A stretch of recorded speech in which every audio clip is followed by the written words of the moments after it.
stress. That is the topic of our video today. What is stress? Where does it come from? Is it good or bad? And how do you get rid of it? All right, so stress is a feeling we generate in our body. We feel stress when we experience something new, or when we feel like we don't have control over a situation, or we feel when the task we need to do is greater than our capability to actually do it. So many times stress is combined with fear, worry, anxiety. These are future-focused emotions, meaning we're fine right now, but we're stressed about what might happen, what someone might say, if we'll get everything done, what if I don't get it all done? I don't know what will happen. When we feel stress, our body actually produces a hormone that creates a fight or flight response. So, is stress ever useful? Yes, absolutely. When we feel stress and our body activates that hormone, it helps us quickly respond to dangerous situations. Feeling stressed could actually save your life. Like, let's say you're getting chased by a bear. You want that fight or flight reaction. Or what if you're doing something challenging, like running a marathon or public speaking or studying for a test? That stress can actually help you withstand those moments. So it's important to know that stress is okay sometimes. My goal as a life coach is not to get you to never feel stress. Sorry, it's just gonna happen. It's part of life. My goal is to help you recognize where your stress is coming from and what you can do about it. So after the stressful event, getting chased by the bear or whatever, your body should return back to normal. This is called acute stress, okay? So if you notice that it doesn't return back to normal, if you feel that stress is continual, that you feel it on a daily basis, that's chronic stress. That's the stress that will not save your life. In fact, it could actually end your life, okay? So if you stay in that permanent fight or flight stage, you will suffer long term, mentally and physically. Do you feel these consistently? Let's think. Anxious, angry, irritable, depressed, frustrated? If so, you're probably dealing with chronic stress. Every emotion we have, like the ones I just listed, drives our actions. So we always do or don't do something because of a feeling we have, or even a feeling we don't want to have. Feelings drive everything that we do. So if you're feeling stressed, anxious, irritable, what do you do? Do you yell? Do you cry? Do you not make decisions? Do you have trouble sleeping? Some people resort to drugs, alcohol, caffeine, food.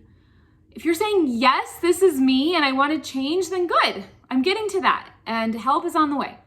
But if you're saying, yeah, that's me, but that's normal, that's just how life is, listen, you might get used to stress and you might think that it's normal. You might even not realize that you're stressed because it's such a normal feeling for you. It feels so familiar. But if you experience chronic stress, you might also feel headaches, nausea, digestive problems, heart problems, other aches and pains, forgetfulness, lack of energy, weight gain, stiffness in your jaw or your neck. Okay, if you have these symptoms, they could be stress related. It causes inflammation in the body. Science has proven that low-grade inflammation, which can be caused by stress, can turn into a silent killer. Listen, cardiovascular disease, cancer, type 2 diabetes. Have I scared you enough that stress is very important to manage and take care of? It's not something to just put aside. It's something that is important to deal with. It doesn't have to be normal. It doesn't have to be part of your daily life. You can have relief, and I'm going to show you how. Okay, so I teach about the 3 R's of allowing our emotions.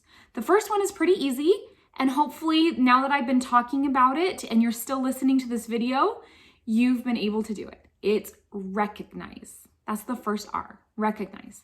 Recognize that stress is a problem. Look for the signs that I discussed, okay? Recognize that when you feel stress, that you feel those certain things. Call it out when you do feel it. I feel stress. I used to not recognize that I felt stress. I would just bury it down deep and say, I don't have stress, because I hated even admitting that I had stress. But recognizing it calling it out. I'm feeling stress right now. That is such a big key. That's the first step. So, and also part of recognizing it is feel where it is in your body. Is it in your shoulders, your stomach, your head? Like, where do you carry that stress?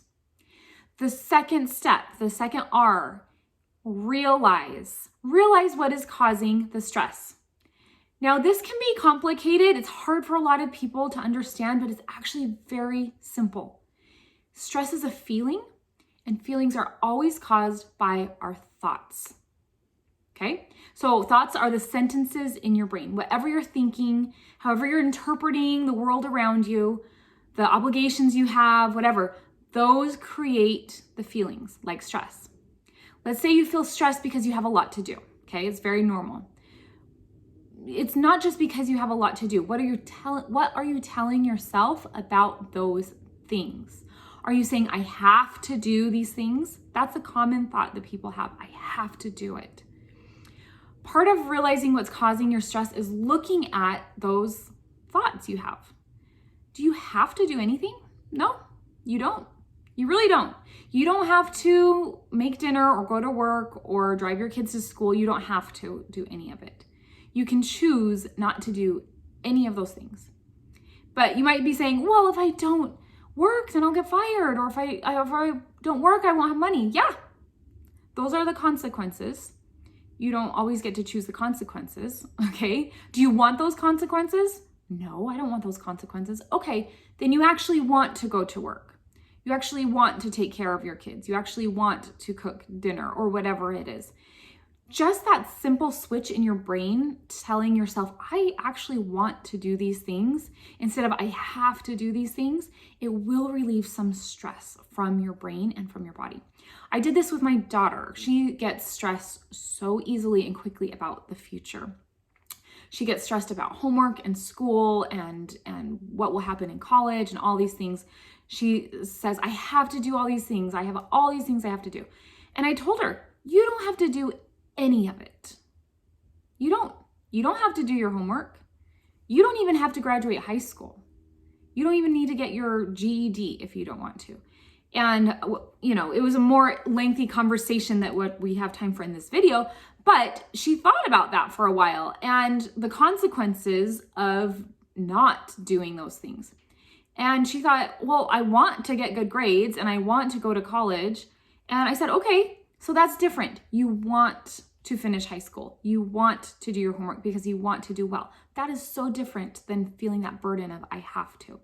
That alone relieves so much stress off of her mind.